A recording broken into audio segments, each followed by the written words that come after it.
युगों से शापित मानव को बदल दिया वरदानों में। बुद्धं शरणं गच्छामि।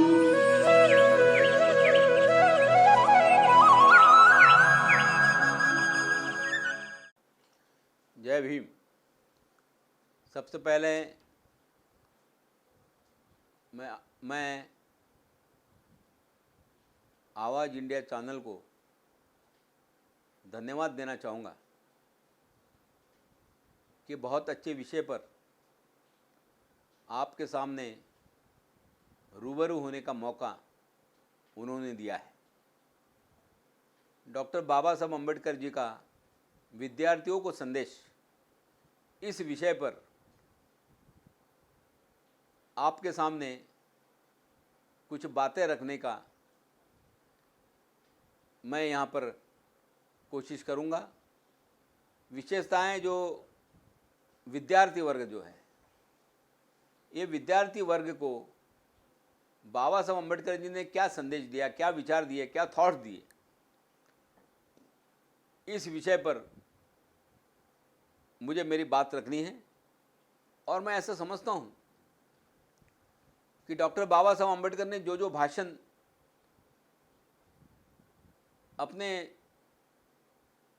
समय विद्यार्थियों के सम्मेलन में किए थे, जो विचार उनके सामने रखे थे, मुझे ऐसा लगता है कि उनके विचारों से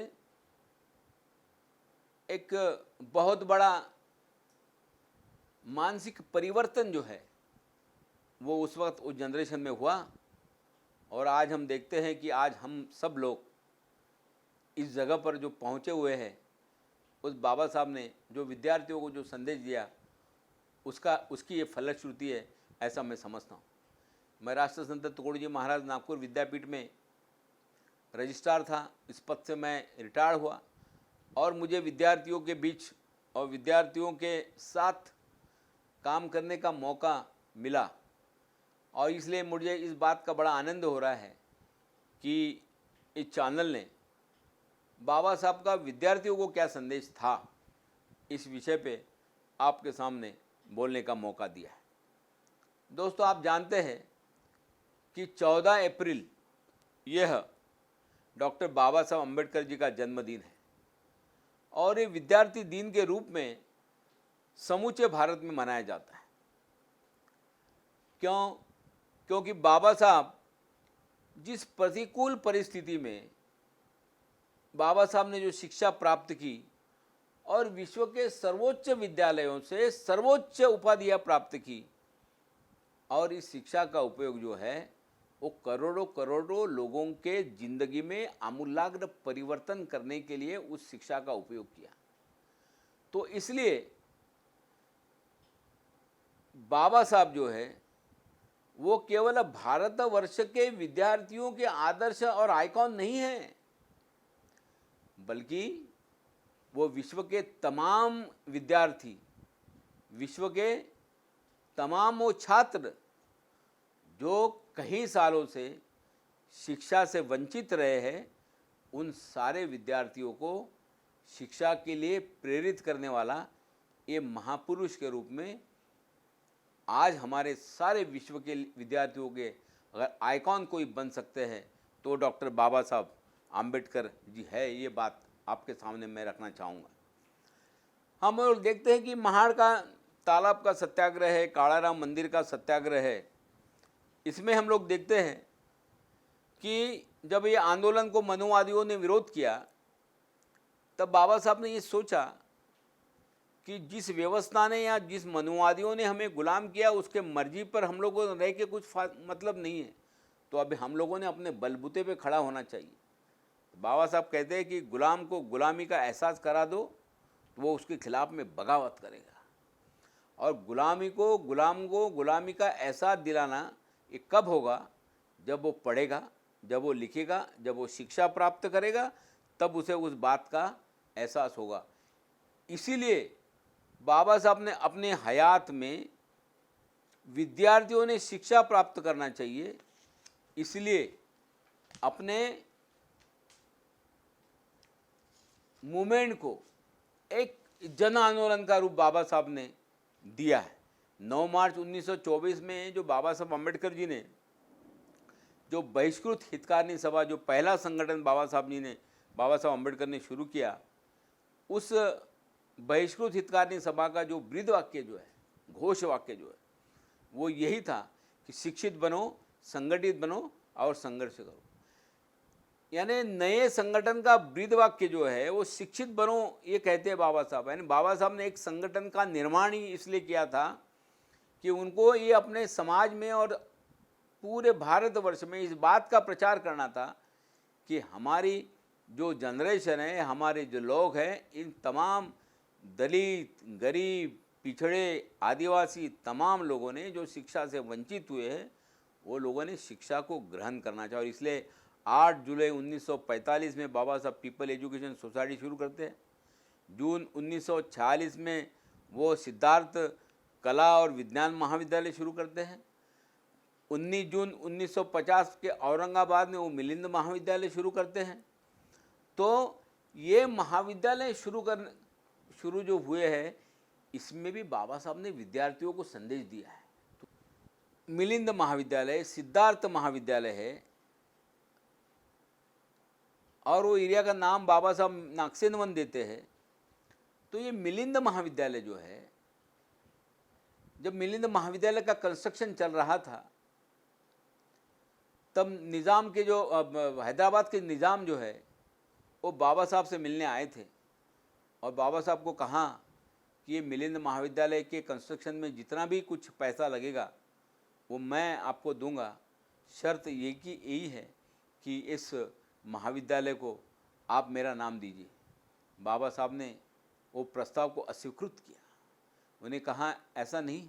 और आज भी हम लोग देखते हैं कि अब जो लोग डोनेशन देते हैं उसी का नाम कॉलेज को दिया जाता है, चाहे उसका शिक्षा से संबंध रहो या ना रहो। और उस वक्त बाबा साहब उस महाविद्यालय को मिलिंद का नाम देते और वो सारा जो 200 एकड़ से जो बड़ा परिसर था उसको नागसेन का नाम देते। तो इसके पीछे भी एक विद्यार्थियों को संदेह, उन्होंने कई भाषण में कहा मिलिंद महाविद्यालय में कि ये परिसर को मैं ये नाम क्यों दे रहा हूँ, ये महाविद्यालय को ये नाम क्यों दे रहा हूँ, क्योंकि मिलिंद नाम का एक ग्रीक राजा था जो बहुत बड़ा विद्वान था और वो हर साल इस बात का आह्वान करता था कि अगर देश में कोई विद्वान हो तो मेरे साथ वो डिबेट करे, वाद विवाद करे और मुझे हरा के दिखाए। और मिलिंद के साथ कोई लोग उस वक्त वाद विवाद नहीं करता था क्योंकि वो बहुत बड़ा विद्वान था, लेकिन वो हर साल लोगों को आह्वान करता था। लेकिन एक साल ऐसा हुआ कि एक बौद्ध भिक्षु थे नागसेन, उन्हें तैयार किया गया। उन्हें कहा कि चलो आप लोग मिलिंद के साथ एक डिबेट करो। और वो भिक्षु नागसेन मिलिंद के साथ डिबेट करता है और उसमें डिबेट में जो है, वाद विवाद में जो है, वो राजा मिलिंद जो है वो पराजित होता है और नागसेन भिक्षु जो है वो जीत जाता है। तो उसके बाद वो अपना राज त्याग छोड़ देता है मिलिंद और एक बौद्ध भिक्षु बनता है। और ऐसा बाद में तो ये मिलिंद प्रश्न के नाम पे तो ये बहुत बड़ा ग्रंथ भी बाद में निकला जो नागसेन और मिलिंद का जो डिबेट हुआ उसमें। तो कहने का तात्पर्य ऐसा है कि जो विद्वान जो पराजित हुआ उनका भी सम्मान और जो विजय हुआ उसका भी सम्मान। ले बच्चे यहाँ पर जब पढ़ने आएंगे तो इस बात की चर्चा करेंगे कि भाई इस महाविद्यालय ये मिलिंद कौन था, ये नागसेन कौन था। तो मेरे यहाँ पढ़ने वाले जो सारे विद्यार्थी है वो इस तरह से डिबेटर बने, इस तरह से वाद विवाद पटु बने, इस तरह से विद्वत्ता के आधार के ऊपर एक मेक के साथ में बहस करे कि विद्वत्ता के आधार पे वो इस तरह से स्पर्धा करे कि ये लोग जो है आने वाले सारे कंपटीशन के अंदर, स्पर्धा के अंदर नागसेन बने, मिलिंद बने और इनका आदर्श लोगों के सामने हो। ये बात विद्यार्थियों को संदेश देने के लिए बाबा साहब उस महाविद्यालय का नाम मिलिंद रखते हैं और परिसर का नाम नागसेन रखते हैं। सिद्धार्थ कॉलेज नाम बाबा साहब ने बम्बई में दिया। सिद्धार्थ कॉलेज में उसका जब उद्घाटन हुआ, उस भाषण करते हुए बाबा साहब ये कहते हैं कि हम सिद्धार्थ नाम हम लोग क्यों दे रहे। तो बाबा साहब कहते हैं कि सिद्धार्थ मतलब होता है भगवान गौतम बुद्ध। तो भगवान गौतम बुद्ध ने क्या किया, तो उन्होंने कहा कि अपने बुद्धि के कसौटी के आधार पे जो बात तुम्हें सच लगती है उसे मानो। तो सत्य की खोज करना और मानवता को धर्म समझना, ये बात भगवान गौतम बुद्ध ने कही थी। तो मैं ये महाविद्यालय की निर्मित भी इसलिए कर रहा हूँ कि यहाँ के विद्यार्थी जो है वो विद्यार्थी इस तरह से पढ़े और इस तरह से विद्वत्ता और ज्ञान प्राप्त करे कि ताकि उसे सत्य खोजना पड़े, सत्य की खोज उसे करनी पड़ेगी और असत्य को बाजू करना पड़ेगा। और जो मानवता जो है और अपने विद्वत्ता का उपयोग, अपने ज्ञान का उपयोग, अपने प्रज्ञा का उपयोग वो मानवता के विकास के लिए उसको करना पड़ेगा। तो भगवान गौतम बुद्ध ने अपने ज्ञान का पहले ज्ञान प्राप्त किया, सत्य प्राप्त किया और उसका उपयोग लोगों के विकास के लिए, उसके कल्याण के लिए अर्पित किया। तो इस तरह से लड़के हम हमारे महाविद्यालय से निर्माण करना चाहते हैं जो ज्ञान प्राप्त करें और ज्ञान के आधार पे फिर लोगों को न्याय दे, उसे मानवता, उसे वो अधिकार दे। तो ये संदेश बाबा साहब ने सिद्धार्थ का नाम देते हुए रखा और वो भाषण में भी बाबा साहब ने यही कहा। तो बाबा साहब के हर कृति में हम देखते हैं कि एक प्रकार का संदेश बाबा साहब अम्बेडकर ने विद्यार्थियों को दिया है। जब नागपुर में 20 जुलाई 1942 में जब अखिल भारतीय दलित महिला परिषद हुई तो बाबा साहब ने कहा था कि माताओं, अपने बच्चों के दिल में महत्वाकांक्षाओं की जागृति करना ये तुम्हारी जिम्मेवारी है और आप उन्हें बता दीजिए कि तुम दलित पीड़ित नहीं हो तो बल्कि आप एक थोर पुरुष बनने वाले हो और इसलिए आपको शिक्षा लेनी पड़ेगी।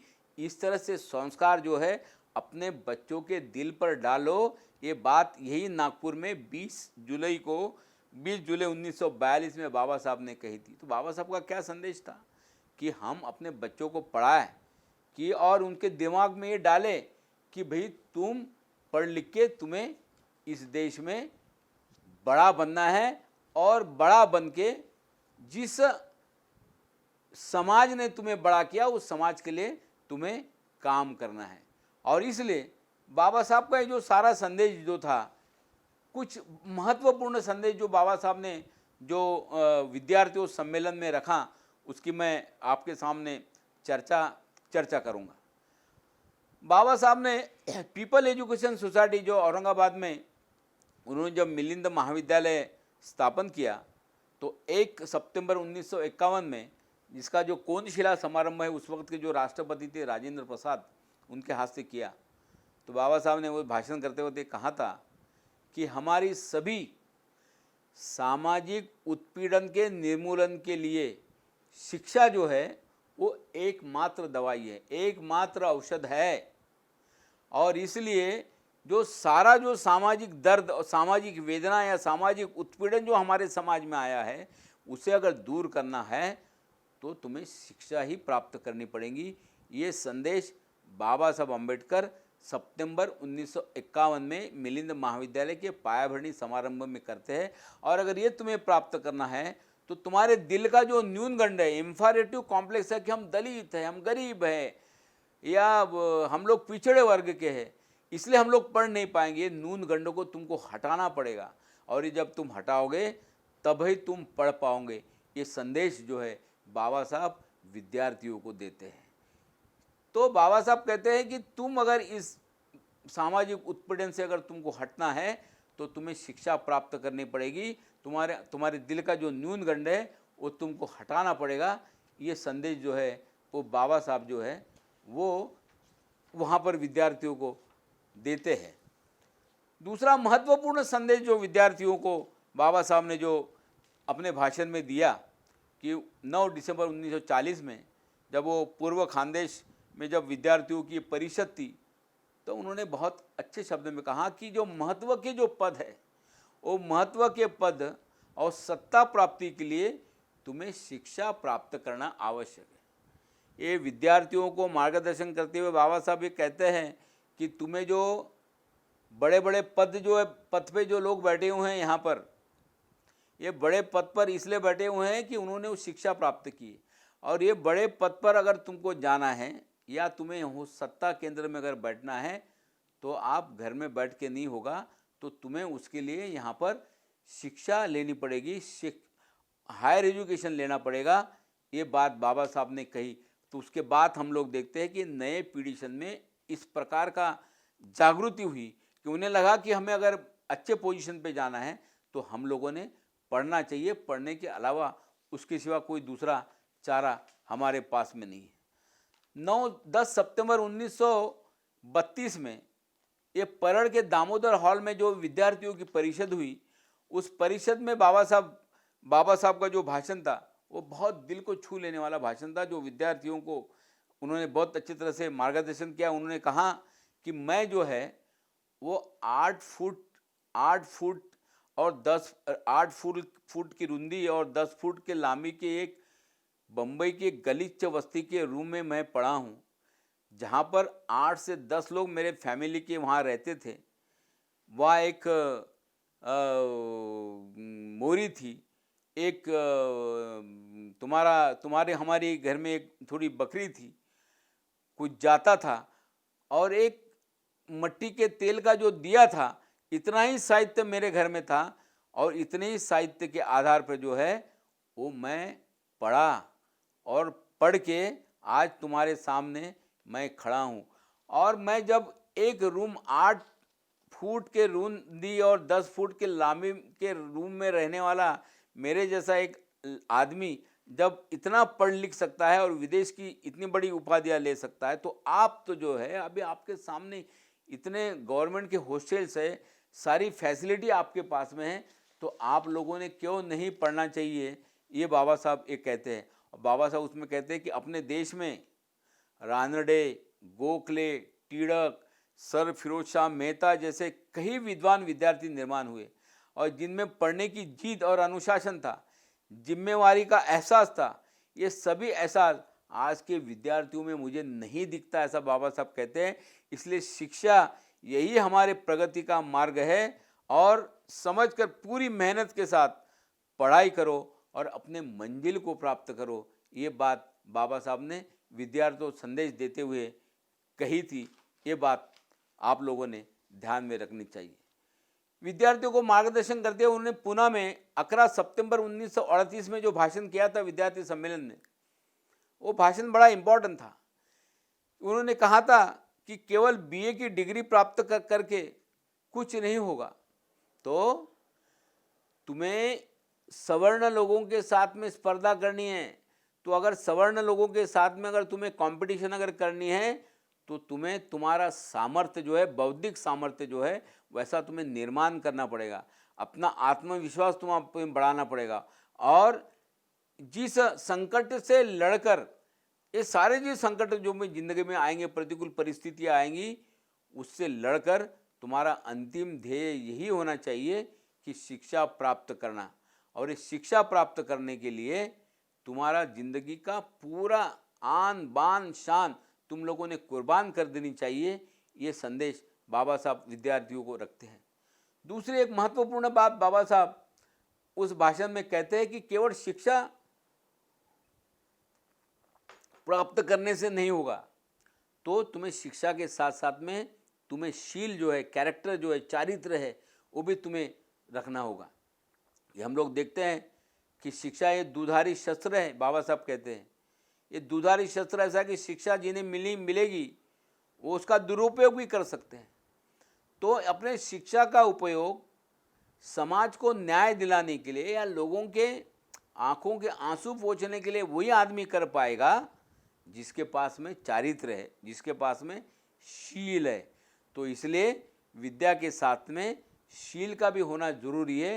ये संदेश बाबा साहब विद्यार्थियों को देते हैं ताकि मुझे विद्यावंत के साथ साथ में एक शीलवंत विद्यार्थी जो है उसकी भी मुझे ज़रूरत है।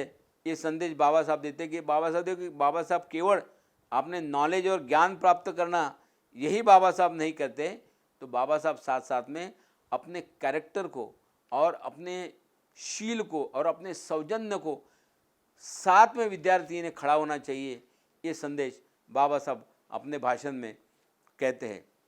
मुंबई के चिराब झार गांव में एरिया में 4 जून 1927 में एक बहुत बड़ी जंगी बहिष्कृत वर्ग की जो जंगी सभा हुई थी, उस सभा में बाबा साहब का जो संदेश है, ये जो बाबा साहब का संदेश केवल उसी काल में नहीं, आज भी काल में जो हमारे विद्यार्थी पढ़ रहे हैं उन्हें भी वैसे ही लागू होता है।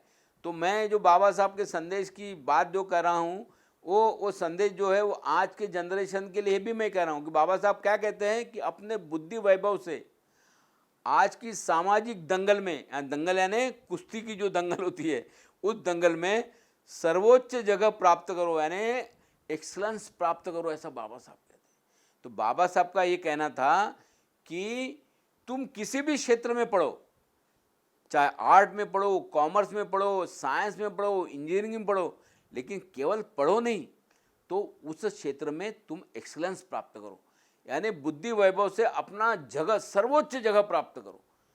यानी जैसे सर्वोच्च जगह यूनिवर्सिटी ग्रांट कमीशन के हमारे डॉक्टर सुखदेव थोरात इकोनॉमिक्स में एक सर्वोच्च जगह प्राप्त की, doctor Narendra Jadhav, doctor Mungekar, doctor Sudhir Meshram, तो ये सारे जो लोग हैं अलग अलग फील्ड में देश के, डॉक्टर चंद्रशेखर मेश्राम है, ये सारे लोगों ने अलग अलग फील्ड में काम कर रहे हैं, मेडिकल फील्ड हो, साइंस का फील्ड हो, इकोनॉमिक्स का फील्ड हो, सोशोलॉजी का फील्ड हो, हमारे जस्टिस भूषण गवई जो सुप्रीम कोर्ट के जज बने, तो न्याय व्यवस्था का ये हो, तो तुम जिस भी फील्ड में काम करते हो तो उस फील्ड के अंदर तुमने एक्सेलेंस प्राप्त करना है, उसके अंदर तुमने सर्वोच्चता प्राप्त करना है। केवल शिक्षा लेना ये तुम्हारा मतलब नहीं होना चाहिए, तो शिक्षा के साथ साथ में उसमें एक्सेलेंस तुमने प्राप्त करना चाहिए। ये बात बाबा साहब ने की। तो ये नए जनरेशन के लिए भी ये संदेश होगा कि केवल ग्रेजुएट और पोस्ट ग्रेजुएट की डिग्री प्राप्त करना नहीं है, तो उस क्षेत्र में तुम लोगों ने एक्सेलेंस प्राप्त करना चाहिए, ये बाबा साहब एक कहते हैं। फिर बाबा साहब अम्बेडकर जी उसके बाद में शिक्षा प्राप्त करने के बाद ये शिक्षा का उपयोग सामाजिक समस्याओं का हल निकालने के लिए तुमने लाना चाहिए। ये बहुत बड़ा संदेश बाबा साहब का है, जिसका अनुकरण जो है वो नए जनरेशन ने करने की आवश्यकता है। 25 सितंबर 1947 में सिद्धार्थ महाविद्यालय में भाषण करते हुए उन्होंने कहा कि शिक्षा का मतलब केवल परीक्षा देना, उत्तर पत्रिका सॉल्व करना और केवल पदवी प्राप्त करना नहीं है, तो समाज की जो समस्याएं हैं, समाज के जो प्रश्न हैं, उसका हल ढूंढने के लिए तुम्हारी दृष्टि तैयार होना चाहिए।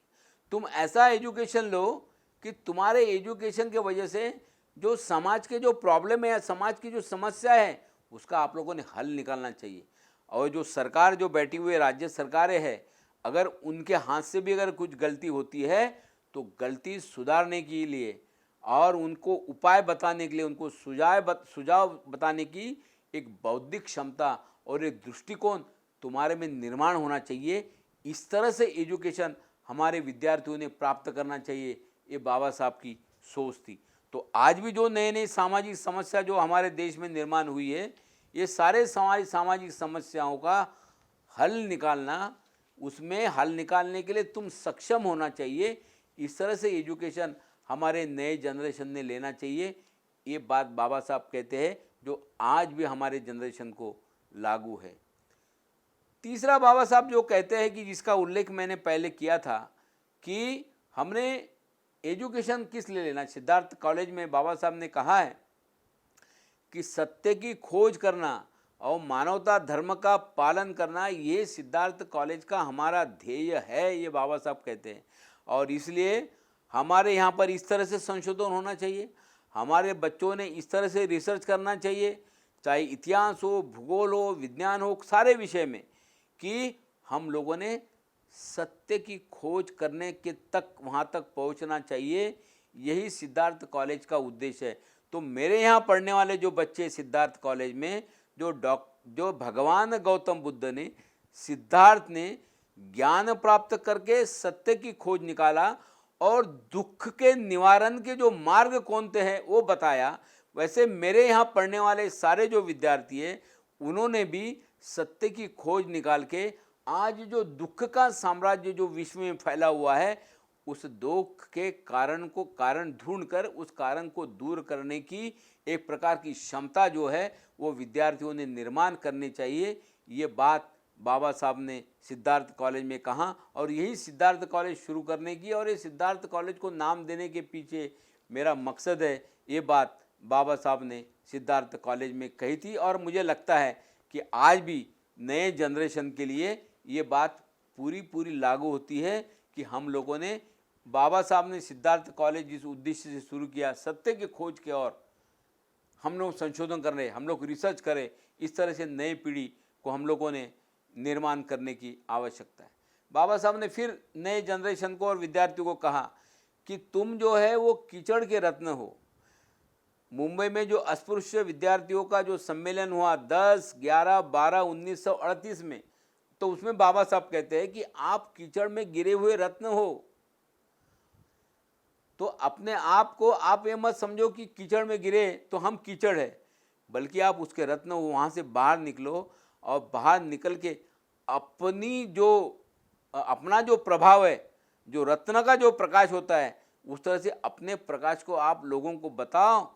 और पढ़ने के बाद तुम्हारा जो समाज के प्रति जो कर्तव्य है, वो कर्तव्य को आप लोगों ने पूरा करना चाहिए। ये बात बाबा साहब विद्यार्थियों को संदेश देते हुए कहते हैं ना। कहने का मतलब ऐसा है कि केवल पढ़ना ही नहीं है, तो पढ़ने के बाद तुम अपना जो समाज के प्रति तुम्हारा जो कर्तव्य है, वो कर्तव्य का पालन आप लोगों ने करना चाहिए।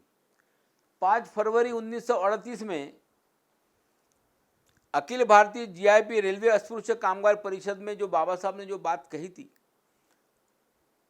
कि आप लोगों ने निराश नहीं होना चाहिए।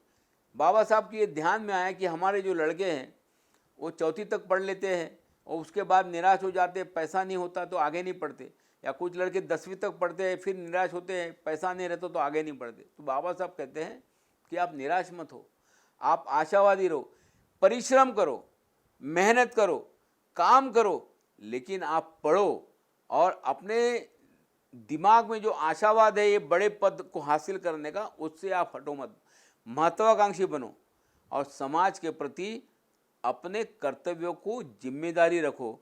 और जो हमारे निसर्गदत्त हक है, वो हक को संघर्ष से उसको प्राप्त करने की हम लोगों ने तैयारी रखनी चाहिए। ये संदेश जो है वो बाबा साहब हमें देते हैं। और समाज के प्रति एक विश्वासु नेता बन के रहना, ये संदेश बाबा साहब अपने भाषण में देते हैं। कहने का तात्पर्य ऐसा है कि बाबा साहब के जितने भी भाषण उनके मिशन के वक्त हुए हैं, तो उनका जो गहन हम लोग करेंगे या उनका चिंतन हम लोग करेंगे, तो हमारे ध्यान में आना चाहिए कि सबसे पहले तो विद्यार्थियों को शिक्षा लेने के लिए वो लोग जागरूक करते हैं, वो लोग प्रेरित करते हैं। और प्रेरित करने के बाद वो कहते हैं कि आप तो अभी प्रेरित हो गए, जागरूक तो हो गए, लेकिन उसके बाद आप शिक्षा लेने के बाद आप केवल पदवी लेने के लिए या सिर्फ एग्जामिनेशन लेने के लिए आप लोग पढ़ो मत। तो आप जिस भी विषय की पढ़ाई कर रहे हो उसमें आप लोग एक्सीलेंस प्राप्त करो, ताकि लोगों ने ये कहना चाहिए कि इसने इसमें सर्वोच्च पद प्राप्त किया है। तो उसमें कोई भी शिक्षा का क्षेत्र हो, उसमें आप एक्सीलेंस प्राप्त करो। और एक्सीलेंस प्राप्त करने के बाद इस देश की जो बड़ी जगह है, बाबा साहब ने कहा था कि अपने घर के दीवारों पे लिखो कि हमें शासन करती जमात बनना है। और अगर शासन करती अगर जमात बननी है तो तुम्हें फिर शिक्षित बनना पड़ेगा। तो ऐसे शिक्षा का एक्सीलेंस प्राप्त करो ताकि तुम सरकार के वो जो सारे पद जो है उस पद के लिए आप पात्र बन जाओगे, उसके लिए हम क्वालिफाइड बन जाओगे, उसके लिए आप लोग एलिजिबल बन जाओगे, उसके लिए हम लोग योग्यता प्राप्त करोगे, तब ये पद आपको मिलेंगे। और ये पद प्राप्त करके फिर हम लोग जिस समाज ने हमें खड़ा किया, उस समाज के जो सवाल है, उसकी जो समस्या है, वो समस्याएं हल करने का जो दृष्टिकोण है वो हमारे पास में आएगा और हम वो दृष्टिकोण से हम लोग काम करेंगे। और फिर सिद्धार्थ गौतम बुद्ध ने जो कहा कि मैं ज्ञान प्राप्त करके मैंने इस समाज के दुख के कारणों का शोध किया और दुख को दूर करने के लिए मैंने ज्ञान का और विद्या का और प्रज्ञा का उपयोग किया।